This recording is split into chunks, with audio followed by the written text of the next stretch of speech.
and welcome. I am Tamara, and today I wanted to do something a little bit different. I recently just came back from a trip to Japan, and I had prepped a ton of items before I left. All these items I sewed thinking, I'm gonna need this for this trip. It was a different type of trip than I normally take, so I felt like I needed more of these items than I've ever needed on a trip before. But did these items actually help me? Do I recommend them? Do I not? And if you have somebody who loves to travel in your life, I actually think you're going to enjoy this even more because it will give you a great idea for what you can sew for those people in your life. So let's jump on into it. Some of these items I have sewn recently, and some of these items are older tutorials, and some aren't tutorials at all. So let's start with something that is a tutorial. This one is super simple. I used my glasses case. I loved that it was fabric because then I could just scrunch it in any, fanny pack or pouch that I had, whatever purse or backpack I was using. Loved having this sunglass pouch.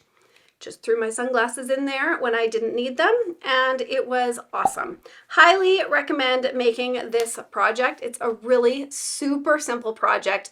All of my sewing projects will be linked in the description down below.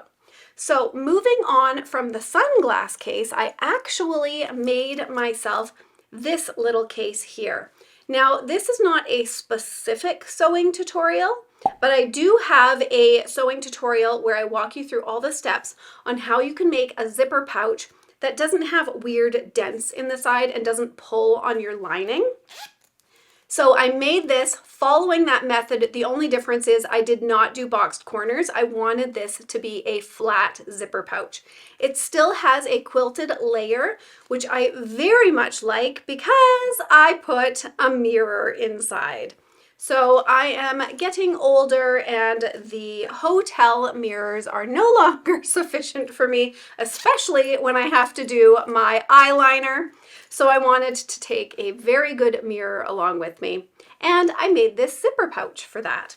So that was also a fantastic item that I was very thankful that I had. Another item, actually this item I did not pack, which is my collapsible tote bag. And the reason why I did not pack it is because I knew I would want to buy one there, a nice little souvenir. So even though I did not pack it, if you have travelers in your life, I do think that this is a fantastic gift idea. Highly recommend a tote bag of some kind. Now, a recent project that I have sewn was this hand towel here. And the reason why I made it is because I had read that in Japan, there was not a lot of hand soap or hand towels in their public restrooms. So I wanted to make sure that I had something. So I have this lovely little hand towel here, and I actually packed 2 of them. And I'm very thankful I packed 2 because at a certain point it starts to get wet. So I could wash it, dry it, and move on to my other one.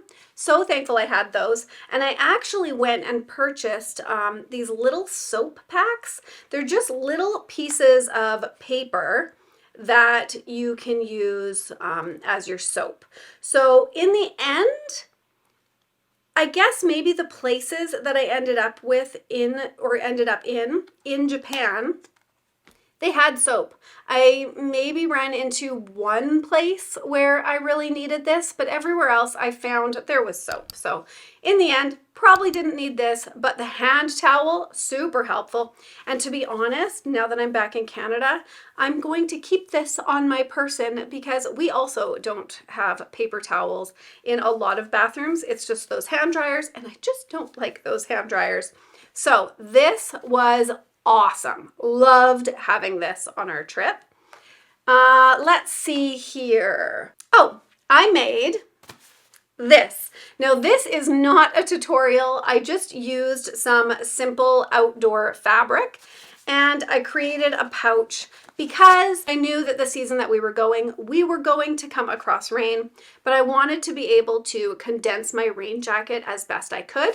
So I made this little pouch here, and then I was able to roll up my rain jacket and shove it in here, and it was perfect. So loved that. There is not a tutorial for that. If you want a tutorial, let me know in the comments down below, and I can make a tutorial for you.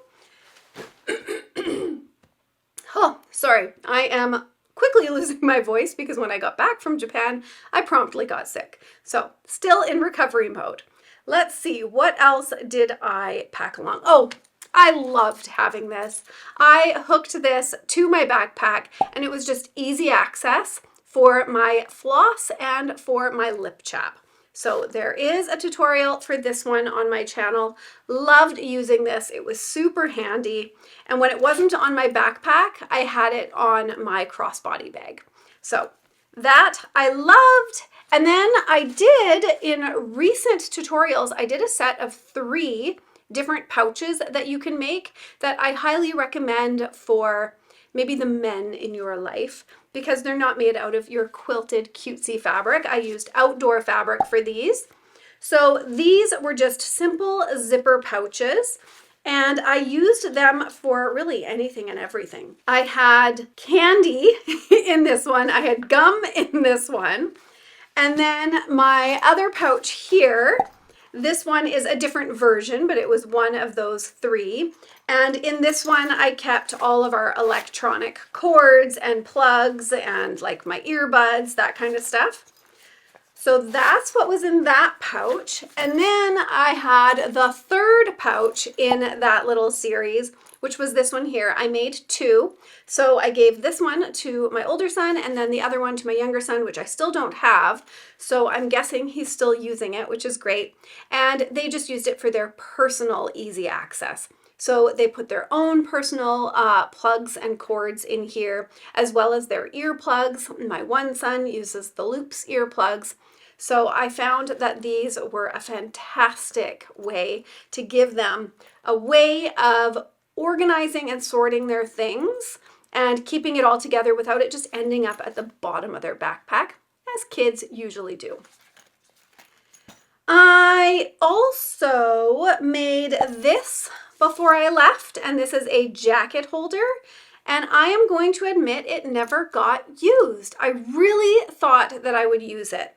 However, I was walking around with a backpack everywhere, so if I took my sweatshirt off, it ended up in my backpack. So the only time that I wanted to use this was when we were in the airport on the way home, and I realized I had packed it in my suitcase and I had not taken it into the airport with me. So that was a bit of a bummer because I could have really used it in that situation. And I do think that I am going to keep this in my crossbody bag. So I think it's going to get more use in and around the city when I'm doing just my daily shopping, because often you don't have your backpack in those moments, you just have your purse, and then I find I'm hanging my jacket over my purse or over my crossbody bag. So I do think that this will be helpful in those instances, but it was not helpful on this trip. And the final item that I wanted to talk to you about is an item I did not bring and regretted. So when we went on our trip, I decided, because we were doing a lot more moving from location to location on this vacation, that I wanted my headset protected with a hard case. So I ordered this off Amazon. I can definitely link it in the description down below. I really like it. However, I found it quite bulky. So you can fit a lot of extra things in here, but oh, I don't know why I'm putting that back in. This took up so much space, and when you are moving from location to location to location, it was actually a nuisance to have such a massive thing with me. So I would have rather had my fabric headset case. So this fabric headset case just doesn't take up as much space. And so I know that I would have loved having it. It also has a nice little hook So you can hook it to the outside of your bag if things are getting too jam-packed. And then I really don't think my headset would have gotten broken. Ironically, my husband's headset did break, but that is because he left it on his airplane seat, went to the bathroom. Somebody else quickly sat in their seat to get out of the aisle for the stewardesses, which, you know, that's normal. But that person did not know that my husband had put his headset on his seat and it got sat on and crushed. So that was rather unfortunate, but you know what? This wouldn't have protected that either. I do wish I would have packed this. So this is also in the description down below. Oh, and one final thing that I did make that I did not take in the end, and I didn't regret it. However, I do think I am going to get a lot of good use out of it. And that is this zipper pouch here. So I once again followed the very similar instructions that I give you in my zipper pouch tutorial, but I made it so that I could fit my tablet on one side, and then I had a few pockets on the other side, and then a big pouch. And the concept of these two loops here on either end was to take some carabiners and to be able to hook it to the pocket in front of me. And the goal for that is, as the mother on the plane, I tend to be the one that needs to have all of the things everyone's asking me for, whether it's hand cream, lip chap, more cords, snacks, lots of snacks, gum. So I get frustrated because in the airplanes, the pocket in front of you is often so tiny, I can't fit anything in there. So I thought this would be a great solution for in the plane. However, because we were going on such a big trip, the plane that we went on, they were wise enough to give us good front seat pockets. So this would not have helped anyways because their pockets were sufficient. But I do think if I go on shorter flights where those pockets are pretty much pointless, this would be a super helpful item. So that is my list of items that you can sew for your fellow travelers or for yourself. Of course, let me know in the comments down below if there are other items that you have sewn that you love to take on your trips. I am always curious as to what you guys are sewing. And hit that subscribe button so you don't lose me here on YouTube. I hope that you guys are having a wonderful day. Happy sewing, and I will see you next time. Bye for now.